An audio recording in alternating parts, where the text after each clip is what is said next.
வணக்கம் மக்களே. நம்ம யாருன்னா நம்ம வள்ளலார் அடிகள் பற்றி தான் இன்றைக்கி எடுத்துகிட்டு வந்திருக்கோம். இவர் யார் தெரியுமா? நம்ம வடலூருக்கு அடுத்த மருதூரில் தான் இவர் பிறந்தார்.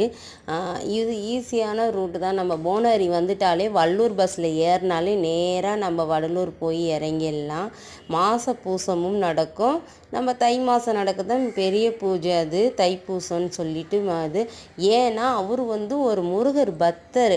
அதனால் சொல்லிட்டு தான் நம்மளுடைய வள்ளலார் கடலூரும் ஒரு நாள் வடலூராக ஆகலாம் அப்படின்னு அவரோட தாரக மந்திரம் தான் அது. நாங்கள்லாம் கடலூரில் பிறந்தோம், நாங்கள்லாம் வள்ளலார் அடிகள், நம்ம ஒரு அடிகளாரெலாம் எவ்வளோ ஒரு இது இருக்கும் தெரியுமா?